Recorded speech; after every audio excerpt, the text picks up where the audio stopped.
Whenever you're ready, Aljon. Welcome, everybody. It's 12 volt negative. We're here live on Facebook, hanging out with the band. I feel like this is kind of the 102.9, the local buzz / 103 KDF Nashville tapes reunion show, because these guys were some of my favorite guests on the radio back when I actually was on FM radio. But I'm so pleased to have Jason, Trey, Toomey, and Travis here joining us live on Facebook. What's up, everybody? I'm gonna give you hey, man. What is up, Aljon? And you guys, apparently, you guys a show that's coming up, a commemorative show.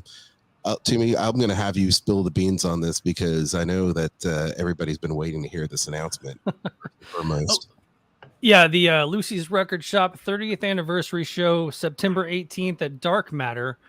We will be reconvening on stage together and just kind of going back to the old days and learning all the old songs and getting back together, man. That's awesome. This is not the first time you guys have kind of reunited. I think I may have seen a show back in the day when I was kind of, oh gosh, man, has it been that long? I'm looking back going, 2009? 2009, that's correct. Holy smoke, Trey. I mean, it's been so long. Have you guys been in touch with each other since then? Trey, we'll start with you. Yes. I mean, sporadically. Yeah. I remember we all got together for Travis's 40th birthday. Yep. Wow. And that was the surprise party, right? Which is the same year I turned 40. So what was that? 6 years ago. You do some we did the same thing for your 40. Yeah. We ended up having a show. Yeah, we had a couple of like 40th anniversaries of 12 volt negative earth members back to back. So yeah, we had a surprise party for Travis 6 years ago. How old am I? 7 years ago? Oh my goodness. Okay. And I'm older than you by a few months. Just like a couple of months. Yeah. I was born in August. You're 47, Trey? Yeah, I just turned 47. I just turned 47. So 7 years ago, we all got together for Travis's 40th, and then we had that show for my 40th, where all y'all showed up too. Yeah. But other than that, I remember all y'all went to when Jason opened his restaurant back in 2019 and all that stuff. So I mean, we've all like kind of kept up with each other and chit chatted. Anytime I see people who remember 12 volts or anything like that, I may shoot Toomey a text and be like, "Can't believe it. Still not dead." Hey, before I start grilling Jason about what he's been up to, Hallie in the chat says, "This is so exciting." It is very exciting. Hi, Haley. Yeah. Oh, Very okay. exciting. But then Hallie. I want to say Haley. Hey, Haley. If you're checking us out on Facebook Live, make comments because we can actually see them and read your comments on the air. And I guess we need to keep it clean somewhat. To an extent. Yeah, let's. I mean, everybody's got. I'll try my hardest. Jason, I'm pretty loopy right now. Oh, hey, Loopy Jason. Why don't you tell us what you've been up to since the last time everyone got together for a show back in 2009? Back in 2009. Well, okay. Worked at a lot of restaurants, and then finally, 10 years later, I got the opportunity to open my own restaurant, which I did in Old Hickory, called the Lucky Rooster Burgers and Beer. Yeah. We make fantastic burgers. We have beer. It's fantastic. It's the hardest thing I've ever done because we opened this restaurant basically the same month that my 3-year-old daughter now was born. So raising a child, trying to make a restaurant work, you can only imagine. But we got through the first 2 years, and now we're still running strong, and I'm very proud of it. Almost as proud as I am of what we did in 12 volt. Wow, there you go. That's a nice tie-in. Andy Reeves is asking, so when is the show? I don't want to miss it. Yeah. Andy, September 18th at Dark Matter. There you go. Where is Dark Matter? Trey, you know where it's at. I have no idea. Why is everyone here completely has no idea about this venue? Okay. Dark Matter, we should probably at some point in time. I mean, I know there's a flyer for it, just doesn't have the lineup on there. But anyway, this is the thing. You have to spell it without vowels. Right. Yeah, DRKMT. Exactly. So, So it is. If you look for Dark Matter on Google Maps, It's it 11 Dickerson yeah. Road. Yes, there you go. There you go. It I know is it's on Dickerson Road. That's all I know. Yeah, it's a great venue. It's really just an. It's really got a great Lucy's vibe there. It's one of the few places that still has all ages shows. It's super quaint, cozy. It still doesn't mean there's not a lot of like awesome, energetic crowds there. I've been there a lot. I saw Shiner there recently. That was an amazing show.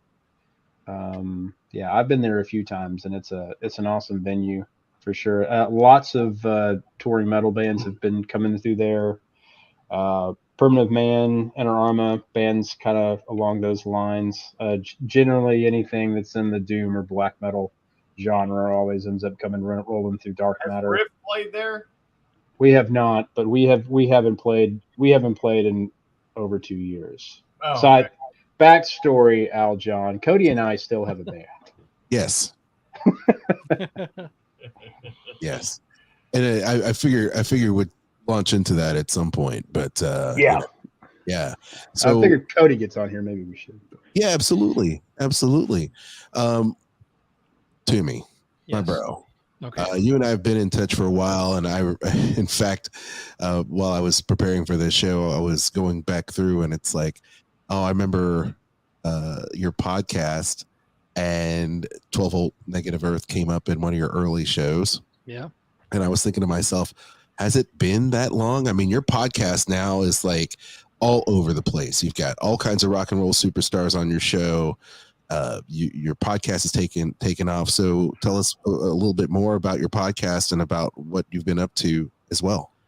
I mean, yeah, the podcast is coming up on, actually, I think this date of the Dark Matter show, the 12th Negative Earth show, will be the 7-year anniversary of the show. Oh, wow. In the last year or so, I've been picked up by Knotfest, knotfest.com.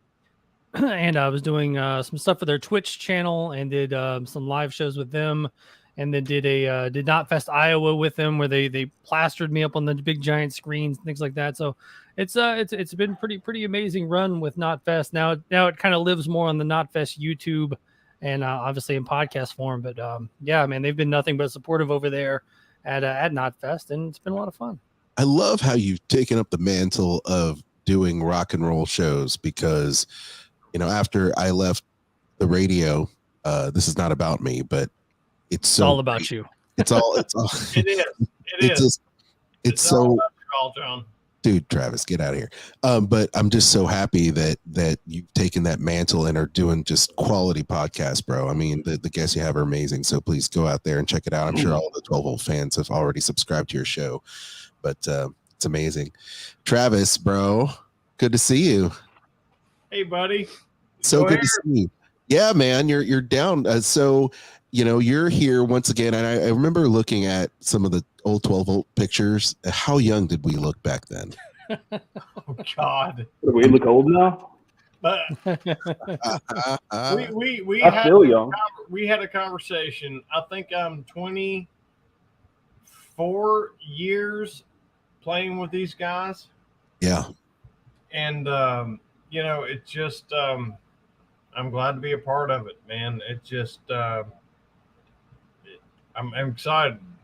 Well, you and I go way back because we did so many shows in Clarksville together with your band and my band back in the day, back at the old night deposit days, Yep. playing those old crazy bars. But what's it like now, so many years later, still having these relationships with your bandmates? Because a lot of times, even with bands that have been around the block a few times, they don't seem as tight as you guys are, like a band of brother. You guys, Trey was talking about how you guys get together for birthdays and celebrations and things like that. I mean, it's got to be super cool that all of this time you're still connected and after all this time. So what's it like and what's the secret to all that? When it happened with me with 12 volt, it was just, picking out people and bringing in people to make the band better. And I got it. And I started Sub Method, and it just, I love those guys, and I don't know, man. It just, we were always friends with the original guys in 12 volt. So, it's,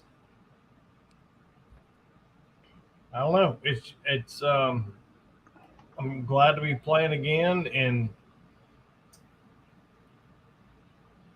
it's almost emotional. It just, I never thought I'd do this at 47 years old, and to be able to play with the guys, my friends, again. So that. Man, it is an honor to talk to you guys because go back so long. And I have so many great memories about the shows. I have so many great memories about you guys invading my studio back in the day, whether it was at 103.3 KDF or if it was at 102.9. And we had so much fun. And by the way, the chat's off the chain right now. Amanda Cooper says, I already have a plane ticket from Florida for this. So she is ready. She's going to pack her bags. She's coming from Florida to see you all reunite for this. And then that's insane, dude. I mean, the fans are the reason, right? I mean, you guys are brothers and it's fun to get together and play, but man, the fans have been wanting this, and it's really cool that you guys are able to deliver and just have fun. James Johnson in the chat says, I played in a band called 8 Degrees. We played a show with y'all in Nashville, probably sometime around 98 or 99. Been a 8 fan. Degrees, 8 Degrees Burnout. 8 Degrees. No, that was third degree burnout. Oh, sorry. No, 8 Degrees. I think they were from Kansas, if I'm not mistaken. I've got. Yeah. I think I have an 8x10 of them somewhere still because I kept everything. That's what I was thinking. Yeah. Jimmy, you have like this amazing mind. I mean that. Yeah. Aljon was kind of talking about a little bit earlier, but the one thing that over the years that we're all on the 12 volt Facebook page or whatever, but we'll get comments and messages and from around the world. It's crazy. Like about a year or so ago, like a guy in like South America covered Where Did All the Sunshine Go? Just like, the internet's opened up a lot of people to the music, and other countries, obviously nu metal is bigger in some places or whatever we were at the time. But people have definitely discovered the band over the years, which is crazy. And then when we post, we post some teasers that some things are happening, and the comment section blows up, and it's just crazy that this many years later, people are still into the band, and it was crazy at the time, and it's still crazy now that people still care. Oh, dude. I think it's great, and I think people are primed for the music to come back. And Facebook user blank face. Old Nashville tapes, local buzz vibes. Yeah, I loved it. When you guys came, it was never. Yeah, there. James Johnson says we're from Topeka, Kansas. Hell yeah. Got family in Topeka. Yeah, man, I dig it. But I just have to say that every time you guys would come to the studio and we'll talk and promote the shows, it was never work. It was always a fun day at the office because you guys brought so much fun and energy. You love the fans. The music was kick ass. And I love that. And I'm so happy you guys are doing this. Talking about these old school shows. you opened up for a lot of people, support acts. I mean, you've toured everywhere. Tell us a little bit. I mean, I know you got some stories. Jason, you want to tell us a little bit? I want to know about any stories you might have playing with hate or anything like that. Hate breed. Hey, can I say something to the Malin? The last Marlon. Marlon. Yes, Marlon. sir. I agree, sir. Long before we were the first shout cover. Totally ripped off. Yeah, I believe that. No, let's not do that. Yeah. All right. I remember taking Rocky George to the liquor store. Oh yeah. Does that count? Yeah, of course. Yeah. Of course. Guitar player for Suicidal. Well, guitar player for Suicidal. He was playing with what was Sarah. that band he had with the dudes from the Cro-Mags? We were playing Sam opening for Sarah. Earth Crisis. Sam Sarah. Yeah. That's right. Yeah, we were opening for We were opening for Earth Crisis, and somebody else played. Hatebreed. It was really Hatebreed. Hatebreed. That's right. Like Hatebreed. How many times did we play with them? With just the one? There. Is that the one that twice with Earth Crisis? Yeah. Once in I Akron. had a dog in front of him and he didn't like it. That was in Akron, I think. Right. But you guys performed with Hatebreed quite a bit, actually, did you not? I think we only played with Hatebreed once. Was it just once? I thought Felt you like it did was 5 or 6 shows with those guys. I remember surfing on the internet, finding the old Limp Bizkit performing at the Exit Inn. What was it like supporting the band back in the, I guess you want to say infancy, I guess. What's crazy about that show is I remember going in the Exit Inn, and what's the guy that ran it? Bruce, was that his name? Yeah. Trey? Yep. I walked up to Bruce and I'm like, saying this now is crazy, but back then it meant something. 97. I was like, if you want people at this Limp Bizkit show, you will put us on the bill and we will, market the hell out of it. And it was right, because a lot of the people that came to that show were from the, that heard about it through our flyering and whatnot. But yeah, it's crazy to look back and, to say that if you want people to Limp Bizkit show, you will put 12 Volt Negative Earth on. I remember the they only had a cassette tape. Yeah, like the $3. Yeah, and that was different from the album version. Right. That was, those are some great times, these bands would roll through Nashville, and the supporting act would have the biggest following there, and it continued throughout, the band's history in Nashville specifically, but, a lot of places just come out to see you guys. Well, I remember this. We opened up for them, and the very next year they're at Bridgestone Arena playing with Korn, and they went the very next year and were playing that stuff. Yeah. That was 98, right? Mm-hmm. Oh, yeah. Yes. And then, of course, it went crazy, with all the Woodstock 99 documentaries coming out now. Everybody, sees what happened to Limp Bizkit and how they've kind of made a resurgence thanks to Lollapalooza, which is insane. But, the trajectory of the band, you guys were touring, you guys were all over the place and doing stuff. Can you tell us a little bit about the impetus? Like, how did you guys get together and how did the EP come together? Because everybody was in different bands, I would think, before then, Toomey in Primer and Travis got his own band, and I didn't meet the rest of the guys yet, but how did it all come together?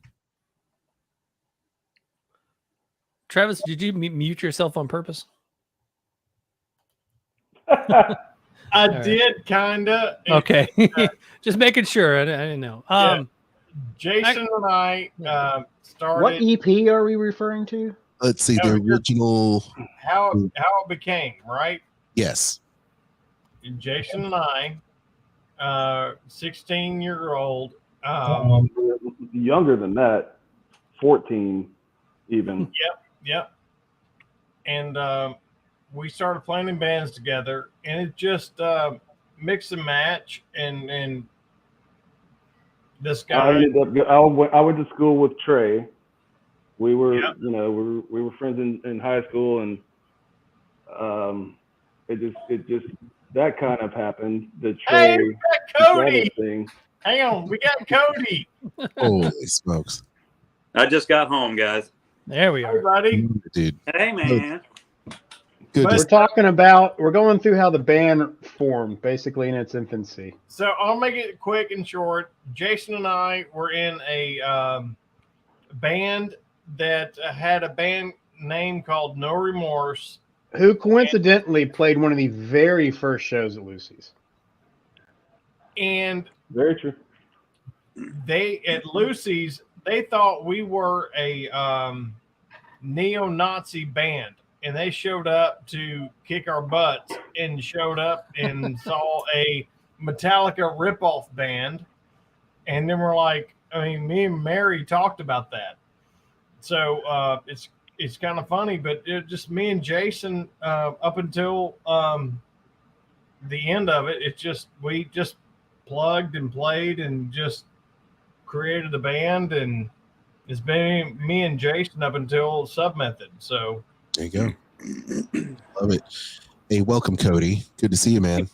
Good to see you too, Aljon. It's been forever. Welcome I to the know show. it.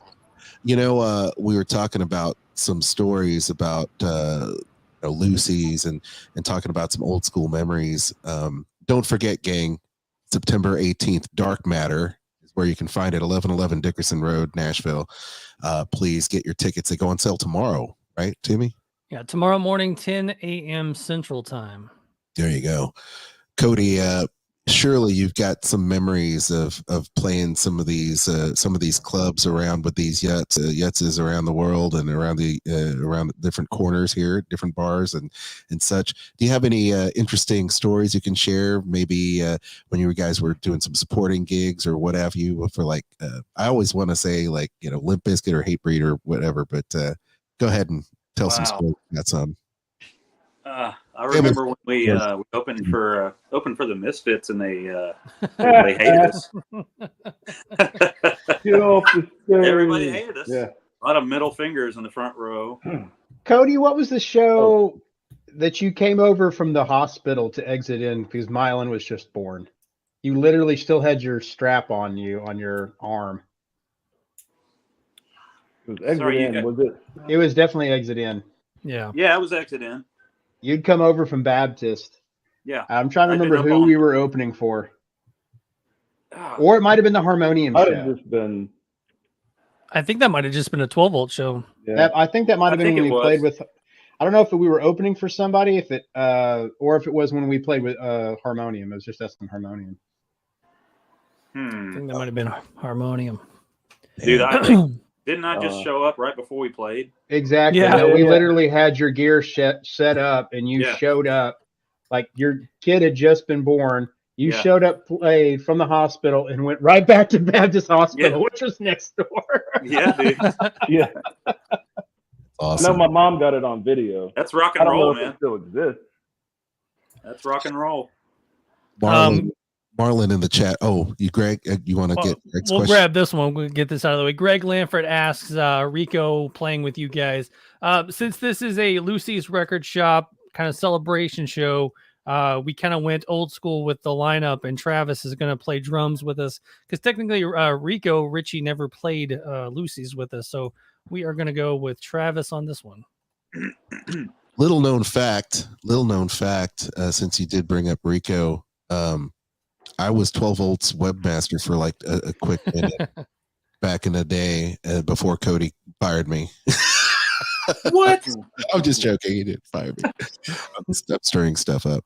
Hey, by the way, yeah, Marlon actually has a comment. He says, "Man, 12 volt was shunned at IndieNet. Get me a time machine." I remember those days. Those were Those good were times. cool. Those were great Hey, times. give me one too. I'd love to go back. Man, that's funny you mentioned that, Cody. Since you're here, you'd love to go back. What would you tell your younger self if you did go back in that time machine and go to that IndieNet show and saw your younger self? What would you tell him? Oh, don't get married. more than 3 times. Yeah, exactly. Eventually get married. Right. Just don't get married right then. I totally walked into that.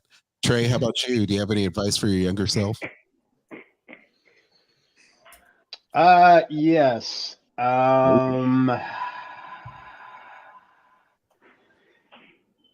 Give everyone twice as much hell as that I gave everybody last time. I was like, man, I should have been not, I really shouldn't have, been so hard on everybody, stirring up trouble and just like being an asshole. I'm just like, no, screw that. I really should have been twice as bad.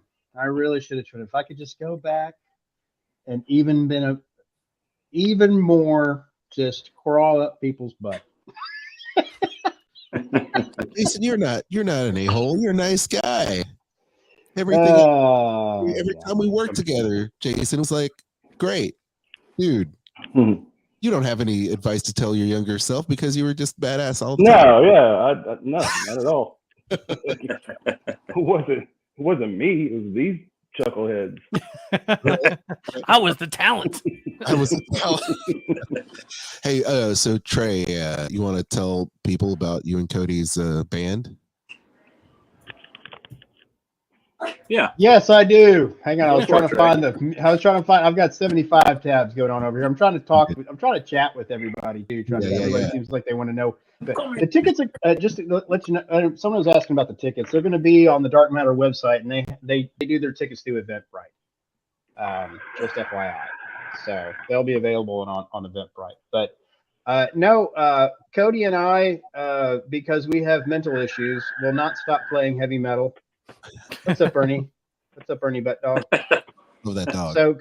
So Cody and I, we just can't stop. So we decided not to. So it's funny. It's like actually when we got together, it was Travis's 40th birthday. We got together and we're talking about, hey, screw it. Like let's think about putting another band together. And he kind of, I kind of took him up on his dare and put one together. So now we have Rift with 2 Fs because that's funny, I think.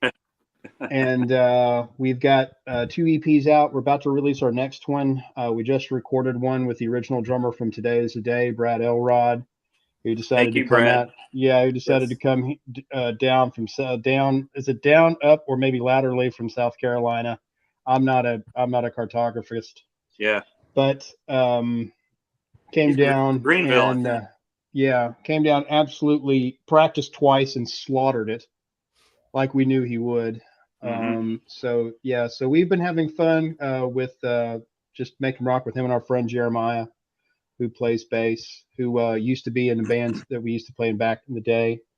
What was David and there's bands come? There was Slight, but what were they before Slight? Stress Coat. Stress Coat was a better name. That was a good name. Yeah. They should have stayed with Stress Coat. I don't know why they took that away. Stress Coat was a good name, but yeah. That's how we ended up meeting our good buddy Chris Arkin. Was from that band, who was the band's manager for a little while there. Helped us out with a bunch of shows and cash along the way and stuff like that. But yeah, it's been fun. It's really more of a doomy progressive rock kind of situation. A lot of slow moving, drudging riffs. Lots of harmonies. Courtesy of Fingers McCall. But it's good stuff. yeah. Well, that was the thing. I agree. Not to get off on a tangent about Rift or anything, but that was kind of my idea, was that, there's so much heavy music out there that's just extremely good and very, like, the musicianship is incredible. And then somebody just growls over it, and it's cool, but it's like my vision was I want somebody singing over this. I want it to be melodic, but still heavy. Yeah, it's like I like that stuff when it's part, but that was even one of the things with 12 Volt. I mean, you guys, you and Jason always had the harmonies. It was one of it was definitely one of the ear candies of the band. Yeah, it was just something nobody else was doing. And I never wanted to be a lead singer. And I don't care about being a lead singer. Somehow Cody would come in and like make us, sound like a fiddle. If that makes any sense.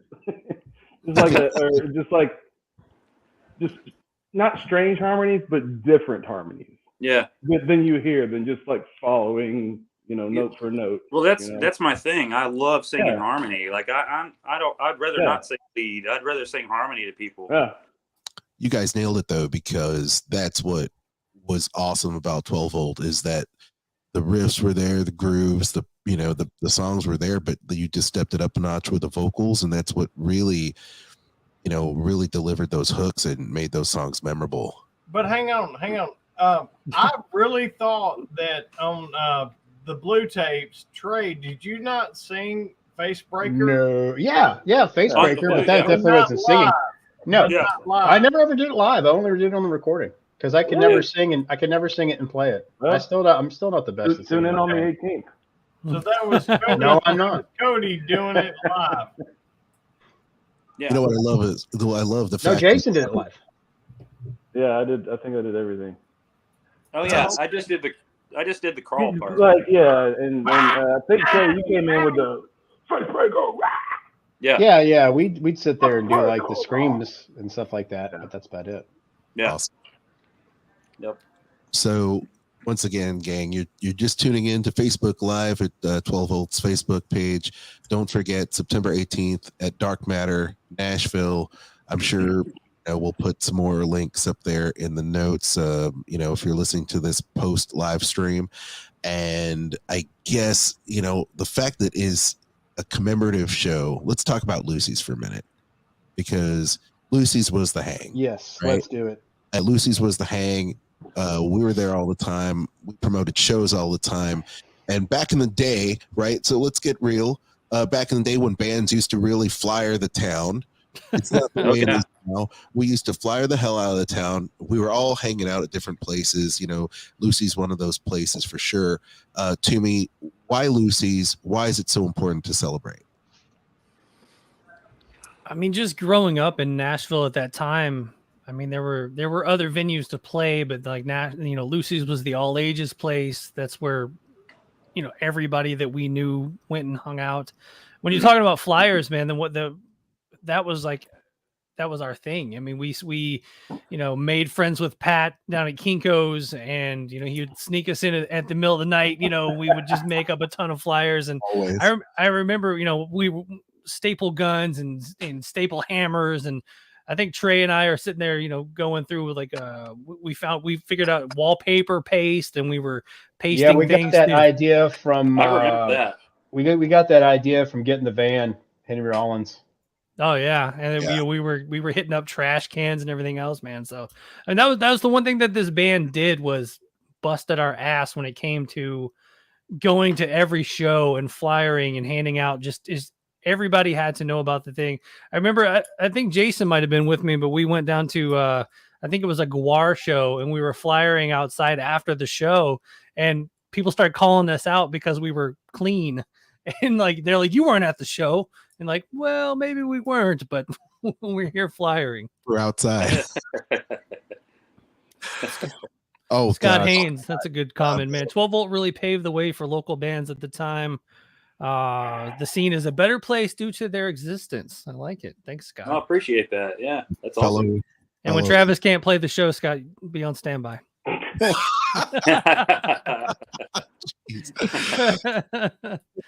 You're muted, Travis.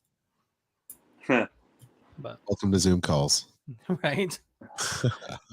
I'm the original drummer, but everybody wants to take my place. Let's do this. Come on. Give me a chance. Come on. Back. Oh man, there were so many great things. I mean, that's a lost art, right? Promoting shows the way street teams and the band used to just always staple gun and flyer and tape up all the signs. I mean, that's something that people don't do these days. I think social media has kind of changed the dynamic. Do you think it's changed today's music and the way bands promote themselves for the better, or is there something just awesome about the way we used to do it? Let me say this. I'll jump in there. If we had social media back then, I can't tell you where any band I've been in would have been. I mean, it just, it's old. Back in 12 Volt and Sub Method and Adrenaline Hammer, it was, handbills. This is our show. My gosh, if we had that back then, I mean, no telling where we would have been. Yeah. True. Yeah, I agree. I mean, we got big. When I say big, but as far as locally, we got big just with handbills and flyers. Well, the way Toomey used to book our tours, you know, even just like calling people and like getting us on shows at you know, Budweiser King of Beer Bar. Hell yeah. And, you know, Lawrence, Kansas. Any kind of like little I don't know, I think we played some daycares or something, you know. Just anywhere we could get in. Yeah. Well, the original tour that I booked in '98, I used AOL Instant Messenger, and that was like the infancy of AOL Instant Messenger, and you could go into advanced settings, and you could put in like a city, and then under interest you could put in a certain thing. So I would put in, you know, Indianapolis and put in Corn or That Deftones, wasn't Akron, right? or yeah, that was the Akron run. That was Ooh. that was all Dude, that. It was, I mean, that was the infancy of social networking. I also had from when I was in Today's the Day, I had a list of cities that we played and the clubs in the cities. Yeah. And I knew, like, then it had the phone numbers, the contacts, everything printed out. I still have that piece of paper in a folder somewhere. But that's how I got. I remember playing some of these venues that, you know, we wouldn't have known about, you know, because you didn't hear about shit like that back then. Yeah. Trey, I want to know, how's your knee from that tour? The first show, your knee blew out. Is your knee still good? No. No, the knee still bothers me till this day. Like an old war wound. It's not getting any better. No, it's fine. It's just like it'll still, like, if I step wrong, that knee it's still a little loose. It doesn't hurt or anything like that, but Trace, tell us the story. Tell us the story. Okay, so we're going out on our first tour. No, let me tell the story. Okay, let Travis tell the story. So, it's the first song of our first show of our first tour. All pumped up. Just the first second of the first song of the first tour.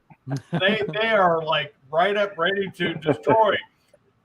Trey jumps up and lands down. Next thing you know, I look over and his guitar is like, he's on his back with the guitar in the air. And he blew out his knee or something. I don't know. Yeah, he blew out his knee really bad. Yeah, he dislocated it. Yeah. Sitting there screaming on the ground, and the guitar was feeding back. And like, oh my God. He made it sound cool. He made it sound really cool, though. I still finished the show in a chair. Yeah, you still finished the show in a chair, yeah. I finished the first half of the tour in the chair. But the best part, okay, where do I point here? The best part, Trey, was when you played, when we played for Cinderella. And you were in your chair. You played in the chair. Cody told this story at my pre-wedding party. Yeah. So we're opening for Cinderella. And Trey had been playing, you know, the whole show in the chair, which he had been for the previous week or week and a half or whatever. And like it came to a part in Grading and Hating. Is that song? One more time. One more time. Yeah, there we go. That part. Where I get a little riff solo. It came to his part and he like stood up out of the chair and hobbled up. And the people went nuts in the place. Yeah. It was like a 2,000 cap venue, and it was packed. And the people just that's the best applause I'd heard the whole show. But Trey just blew the roof off with. I just said, I got up and just kind of hopped on one leg to play that one riff. Yep. that was at Pops, and it worked. Yep. I love Bob Rowe's comment. That's metal. Yeah. Hell yeah, it is. Hell yeah, it is. It's a venue / strip club, I think. Slash liquor store. Kind of, yeah. Liquor store, Yeah, strip club, slash a lot of hair. things. hair care, tire center. Jennifer, yes, it is an all ages show, and we do not know the full lineup who is playing with us yet. Yeah, obviously we've got some stuff that we know, but we'd hate to announce before it was finally announced. Do you guys remember in Akron when we went through a drive-through? Oh yeah, Like it was a drive-through convenience store. Yes. I couldn't believe Mississippi it. Bud. It's like some dude's walking beside you and like, you want this? I'm like, yeah. You want this? Yeah. And it's like a car wash. Speaking of Nashville radio royalty, Barry Donegan in the chat. Hell What's yeah, up, party Barry? time. Hey. What up, Look dude? what I dude. Yes, Look sir. what I dude. Who is? Very. Look at my dude. Barry from Look What I Did. He's ripped like Jesus. Right. Yeah, he really is, man. I'm gonna grate some cheese on your How stomach. can you wear some pants like that and just like, Hey, if you got it, you got to show it off, man. You got to just, flaunt. Yeah. I don't know how many sit-ups. I'm in Well, shape. dress like I do. I'm in shape if you like the shape round. Yeah. Uh, Round is a shape. yeah, round is a shape. Yes, sir. But well, you guys hinted at some interesting things on the road. We might as well tell some more road stories about you guys in the early days of getting in that van and hitting the road. What other fun things that we can actually talk about without getting into too much trouble? We'll start. I'll hit up Jason because he knows he can keep it. He can keep his stuff close to the vest. Yeah. So Cody and the mariachi, is that what it's Oh called? yeah. Oh, the vertebrae is marionette? twisted. Marionette. Yes, marionette. No, I've got a better one. I've got a better one. This also involves Trey, and this is one of my favorite stories because it's really funny. So I'll try to make this short, but we were on our way to Phoenix, Arizona, and we were getting really, really low on gas. And it was like, well, we didn't know what time it was. It was dark 30. And it's been dark 30 for a while, and we were driving out west, so we didn't know what time zone we were in or anything. And so we get really, really low, like on fumes on gas, and we find a gas station, and we're like, oh, yes, okay, cool. Let's stop here. And it was closed. So we're like, man, what time is it? It's got to open soon. It's a gas station. And we have the video camera, and we're like trying to zoom in on things inside the store, that like the cash register, to see if there's a clock on it or anything like that. And Trey is like sitting in the van, just sitting there. And this is before you couldn't put a card in the pump and get gas. You had to wait till the place opened up. So Trey's like sitting in the van hanging out. And I'm like, dude, aren't you going to get out and stretch your legs? And he's like, man, I'm not getting out of this van. And I was like, why not? And the scene around us is like flat field. There's like some weird trailer parky looking, not trailer parky, but RV park looking thing, fun looking thing over there. And like fields around us. It's really flat. He's like, man, can't you hear the rattlesnakes?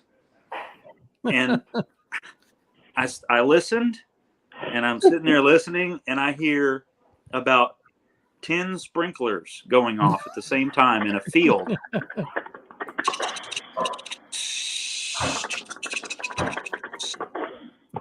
And I lost it. I thought that was the most amazing thing. So Trey thought some sprinklers were some rattlesnakes that were about to kill him. And I think that was a Flintstones RV park. Flintstones it was a fun Flintstone, park. yeah, because as the sun came up, you started seeing a silhouette of a dinosaur. Yeah. Like, what is that? So we eventually got gas, and we had some time to kill, so we went to the Grand Canyon and did that thing. All right, let me throw one up there. I'll catch it. Okay, so we're in Kentucky, heading down Kentucky the bypass, and I'm driving in the van, and I look back, and I see Timmy go, "Oh my God." And Cody's in the middle, and he had sushi, and we pulled over on the middle of Kentucky bypass or whatever it was, and everybody got out, and it was so bad. More than once. Yep. Man, it was like all the time. What are you talking about?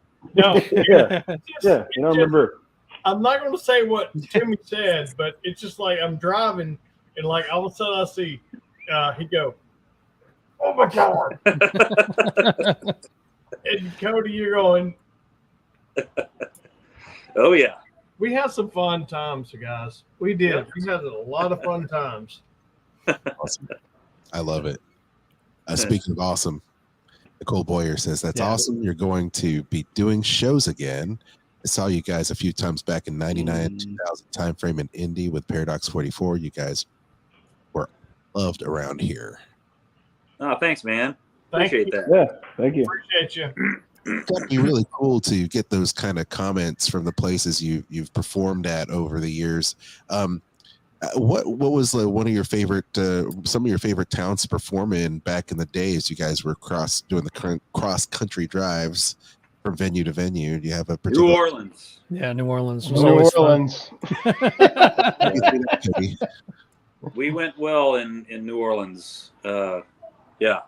Place called Zeppelins down there. I don't even know if that place is open anymore. It is not. No. Ever since Katrina, I believe it was done. Damn it. Yeah, it's funny. I just interviewed CJ from Drowning Pool. It's not out yet, but I That's I where was I was texting with him after the interview, and I told him that we were going to do another show, and he was just like, "Oh my God, I might have to make the trip." Like he was like, and then he asked me about the first album, the Where Did All the Sunshine Go? And I told him, I was like, "Oh, all that stuff's on Spotify," and he sent me back a screenshot of his phone. He's like, "Well, I know what I'm listening to for the rest of the day." Wow. Like he was pumped to listen to like all that old stuff again. Wow. He's a good dude. Good dude. Yeah. I mean, we always did really well in New Orleans. We did really well in St. Louis. You know, there were a few towns that we could headline outside of Nashville and draw a crowd. It was good times, man. Mm-hmm. St. Louis is a great music town, don't you think? Oh Yeah. yeah. I mean, the crowd is always great, and they just are out there ready to rock. They really love music down there, for sure. And in New Orleans, I mean, that's an interesting place to go. I had no idea that New Orleans was a big place for rock metal bands. Yeah. Big Blue Monkey. Amanda. Yeah. That's right. Yeah. Very nice indeed. Well, once again, I know people might be just tuning in or discovering this live stream on the 12 Volt Facebook page, but don't forget, we've got a show that's coming up celebrating local rock, celebrating Lucy's, and they're one of their very first gigs over there. And then, what is it? Dark Matter, Nashville's the venue, September 18th, and it's going to be an all-ages show. Tickets go until tomorrow at 10 a.m. Central? 10 a.m. Central, yes. And all ages. So it's gonna be great. So this show is happening. Certainly you guys have already maybe practiced together, or at least got the band back together, right? No. We get two. Are you documenting this for the fans? Are you gonna like roll some live stream from someone's house? What's going on here? I don't know. It's all about Timmy and Trey. Yeah. We have been practicing on our own to the blue tape demos, just to kind of get to a Lucy's feel. We've got 2 practices scheduled the Sunday before then, lengthy practices. So we will be in show shape. That's a Trey Suter guarantee. Yes. And I will have these boys whipped into a Musical frenzy. efficient metal machine All right. So you better know when we're ready to hit the stage, September 18th. It'll be a top notch. It will be the best 12-volt show you've ever seen. And do you recall the last the 10-year reunion show that we did? We only had a couple practices for that. Yeah, that's fine. Yeah, We're professionals. Jason, you want to answer that? What? Can you see it on the I screen? didn't hear a question. What? It's on. No, there's a question on the screen. Oh, Can you see it? Probably can't. Judd Peterson, if this is a podcast. oh too. yeah, You just have- Yeah, Of yeah. course. That's the tagline of the whole song. Like, get your bitch ass. Yeah. Get your bitch ass out of. Yeah, Yep. full disclosure, Yeah. that's my buddy Judd. We used to be in a rock band called the Werewolf Killers together. Nice. Oh, that's Thank you. a great name, Thank bro. you, Judd. That's a good name. Aljon, I'll take over 1 second. This era of the band, that's when we met Fred Corey from Cinderella, and that's when we started doing, that's when we started doing the demos with him, and really kind of going to rock school with Fred Corey, and just kind of go around the room and just kind of, what did that time with Fred mean to everybody else? Because obviously, to me, it meant a lot, and it made me a better player and a better musician at the time. I'll start. When The drum roll start. Yeah. He introduced me to Click Track and said, if I don't learn how to play to it, I'm not going to play the record. And he gave me 2 weeks to figure out how to play the songs that I wrote on the blue tapes. And if I couldn't perform them, he wasn't going to let me play them. So, and he's my buddy, and it just What was the plan? Were you going to play Fred? Yeah. I really don't know, Trey. I don't know, but he said, it was like I was so bad. And the very first, not the blue tapes, but the ones before that, I just was so bad as far as the click track. He was like, if you don't learn how to play the click track, you're not going to play it. So Yeah, that sounds like Fred though. yes, it made me a better drummer, and then we have the blue tapes, and here we go. Yep. That's it. The blue tape has a name too. Stress is fuel. Just FYI. Oh, Okay? Yeah. We always call it the blue tape. It had a name. Well, we call Where Did All the Sunshine Go? The red CD. see, No, because we always refer to them by the colors. you guys were in the primary colors back in the day with your albums, Right. Yeah. red, blue. What else? What else did Fred kind of pass along to you, Jason, in the studio? Well, I just remember as soon as we started working with Fred, it to me it felt like the big time, because before we've all just been in whatever, and then all of a sudden this guy comes in and he believes in us and makes us work hard at what we do, seeing potential in everybody, and just pounding us. A lot of time in the studio and everything. So for me, it just felt like, holy shnikes, we're kind of doing it, and the rest is history.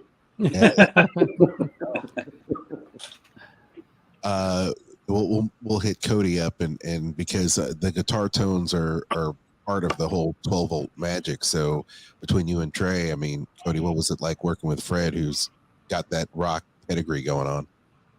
Well, Fred understood. He knew what we were going for, and he understood how to harness it. And he really believed in us, was the main thing. He really believed in what we were doing, genuinely loved the music and working with us, And it was kind of his baby for a while to kind of make us bloom somehow. I don't know. He had a vision. Trey, when you're in the studio doing this kind of stuff and you're writing these riffs, you're writing with the band, was Fred one of those guys that would kind of rip the song apart and break it down and then build it back up for you? I mean, how much of that pre-production was put into that record, really crafting the songs that ended up being on those records or those early records? Not a bit. I wouldn't let him tell me anything. I was like, Fred, this is how the song goes. And he's like, okay, Trey Suter, this is how the song goes. He would sit me down and he would be like, listen, I've played all these rock and roll shows all my life. I've been on tour in Japan and the moon and whatnot. But how do I ascend to the upper rock and roll echelon that you have, Trey? And I gave him, he got on his hands and knees. And he begged and he begged and begged. And I was just like, okay, Fred. And I whispered it sweetly into his ear and only to him because I he was asked there. me I saw it. And that is why that is why we will always have a connection forever. Yeah. And he also knows that I'm the best. You know, it's funny talking about that was Fred really never talked about like structure or song structure or things like that. No, like he never did. It's like he wanted the performance to be the best it was, but he also did not try to like sit here and like, oh, I'm going to take these dudes and make my dream band. He let us play our songs, but he would just sit there and be like, okay, this, like we would talk about the performances or maybe the dynamics or something like that, but generally never a lot of things about like song structure and things like that. But the only person that ever came in from Cinderella that said anything about song structure was Jeff LaBar. Came to Rehearsal, and he was the one that had the idea of the outro to Sunburned Dirt to be its own song, which became canceled. He was like, "You guys need to take that riff and make it its own song." Like, so it's kind of funny that Jeff was the one that kind of came in and had any kind of song structure idea was Jeff. Where was I when that happened? I know that happened, but was I around when he threw that idea out? It was at Vortex? No, it was at the rehearsal space because Cinderella practiced next door too. Yeah. Okay. Was that the old rehearsal space that we all shared? Yeah, the same space. Yeah. Holy smokes, man. Yeah. I'll have to say that it was a lot of fun sharing that rehearsal room. It was. Back in the day, we used to all hang out. That was so much fun. Oh yeah. Yep. But, over in Madison. I still live in Madison, but no, the rehearsal space is right there behind KFC. That's the ones we're talking about, right? Yeah. Yes. Mm-hmm. Yep. Yeah, man, it was awesome. There was all kinds of awesome local bands. Cinderella was practicing there for a while. Yeah. Mark Slaughter. Mm-hmm. Yep. Third Degree Burnout, Social Animosity was playing there for a while. We were splitting it with a couple of different bands there for a while. I remember when Eli was trying to get a new band together. How was that? A little bit. Was it Born Silver? Mink was in there for a minute, you know. Yep, I was for a few minutes. Hey, how's Eli doing? Eli's great, man. He's living out in Park City, Utah. So that's what I heard today. Utah. I just worked with Mr. Ben Ross that played drums with us for a while. Today he was working on my crew and told me about him living in Utah. And I didn't know he moved up there. Ben Ross also designed the Talk to Me logo. So. Oh yeah! Shout out to Ben Ross. Shout out Ben Ross. Small world. Gang, man, we're looking forward to the show. Once again, September 18th at Dark Matter Nashville. We'll have some information there. All ages show. Tickets go on sale tomorrow, which is the 24th, August 24th, 10 a.m. Central. Go ahead and get your tickets. I think there's going to be a link on the Dark Matter website for the Eventbrite ticket purchasing audience for you guys. Justin has a question here. Jason, you still going to Beyond the Edge? I have not been since I've quit working there, but I would love to. Like the tornado took them out, so they've been out of commission for a long time. I have been in to see their reconstruction and their remodeling, and it's amazing. Shout out Matt Charette. It's it looks fantastic in there. I just don't have time to go. I think Facebook user on here is Chris Sinzak, by the way. I love it. Thanks, Chris. Gotta love the Decibel Geek podcast for checking in with us. Absolutely. I guess we've reminisced about a lot of the old times, the good times early on in 12 Volt Negative Earth history.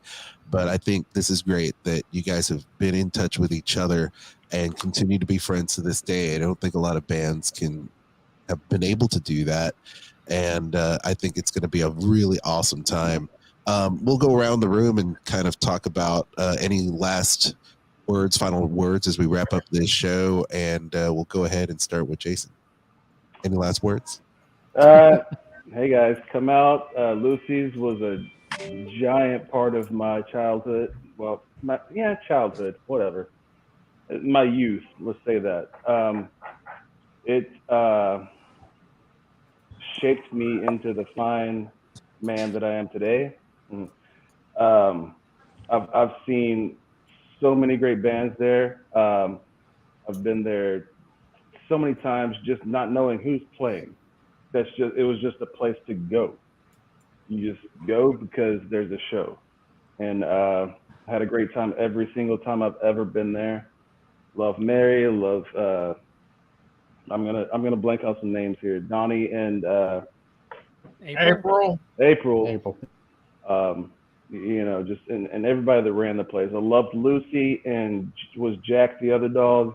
Jack was the other dog. It was just a fantastic time to be alive, and and in my youthy prime. So come out and see us, and everybody else. It's gonna be great. Travis, how about you? Any last words? Man, it just this is something that the band has talked about doing for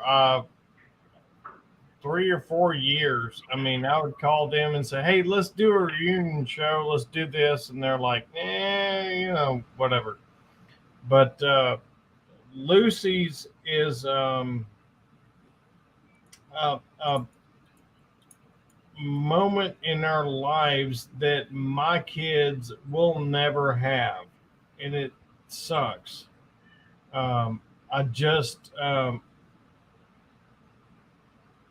They were a special time, not only in my music career, but just the ability to drop off your kids down on Church Street for a Sunday and pick them up at 7 o'clock or 8 o'clock at night. You can't do that anymore. So I don't know. It's just I'm part of a special group, and so is the band, and it just I don't know. It's kind of sad, but it's good, and I appreciate being a part of it. Trey, how about you? And those are actually great things, Travis. I mean, we were part of the local scene in its golden era, in my opinion.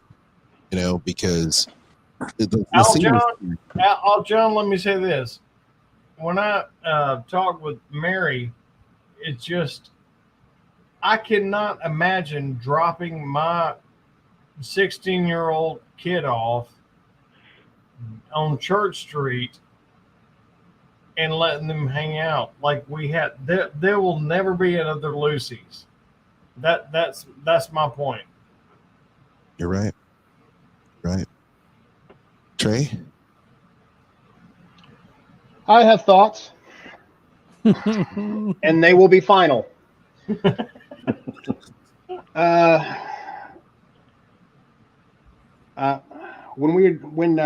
Tubian asked us to play, they said that we got asked to do this by Mary. Every now and again, an ask will come through for 12 Volt to get back together and do a show or something like that, and we let it slide. Like I said, me and Cody, we've got a band now that we, takes up a good amount of our time, stuff like that. But and I'm not the biggest on nostalgia, but when Mary Mancini asks you to do a show, you do a show. So, and that's how that goes. So, I didn't have that no in me. I'll never have that no in me to tell the woman that essentially set my life in a different direction. You know, if I don't really know, like, if Lucy's wasn't around, we wouldn't be having this chat. You know, so it was amazing, not only for just like, you know, the local scene in Nashville, but also giving other bands, touring bands, places to play that weren't going to be able to like pack out an exit in or something like that back in the day. Because I mean, touring bands would come there. I mean, you got to remember, like, Green Day played Lucy's. Okay, like so many different bands on their way up. So many great shows I saw there, from Jawbox, Bikini Kill, um, all kinds of genre, tons of punk, good punk bands, tons of awesome. Even that was the only place really you could go see death metal, with Impetuous Doom and Excruciating Pain. Yep. You know, also, you know, also we could regularly see our friends Teen Idols and Java Christ play at least once a month. That's Man, the minimum requirement. Yeah. It was in their contract. So I'm happy to do it. I'm happy to see a bunch of old friends. I'm happy to see a lot of bands that actually didn't really play together. It was funny. We used to do every now and again there'd be a benefit, like a 91 Rock benefit, or a you know, an anti-racist action benefit or something like that would come on, and we'd all get together, and all of a sudden all these bands of different genres would get together and play. So it is something that's kind of a what I'm hoping to kind of celebrate is like how many different types of bands, and all these bands, like if you go to like big cities, you've got these cliques of genres, but back in the day there wasn't.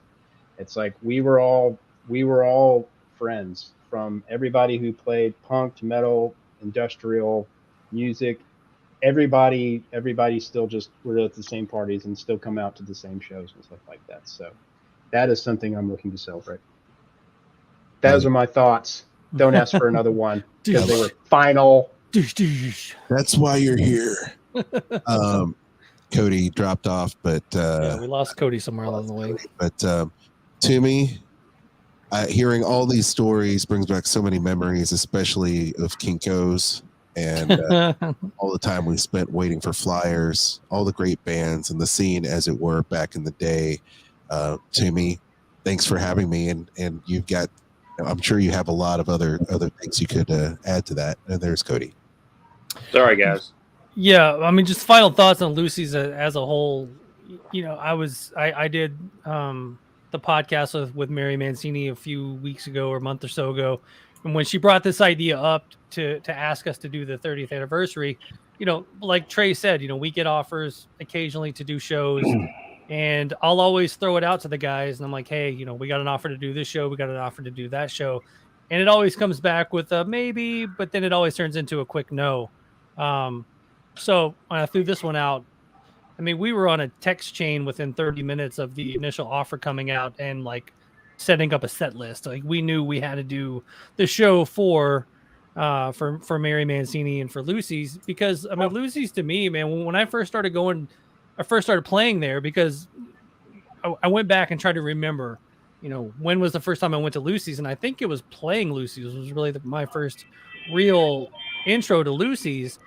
And the first time we sold Lucy's out, and like, I mean, literally the people lined up against the wall all the way to the bathroom, people all the way back into that, you know, into the main, you know, the main area up front. And I think if it wasn't for things like that early on in the musical career, I don't know how far we would have tried to take it, because I mean, it's almost like crack or heroin or something. You get a taste of that and you want more, and giving a platform for us to succeed that early on was a huge, I think, for everybody. Awesome.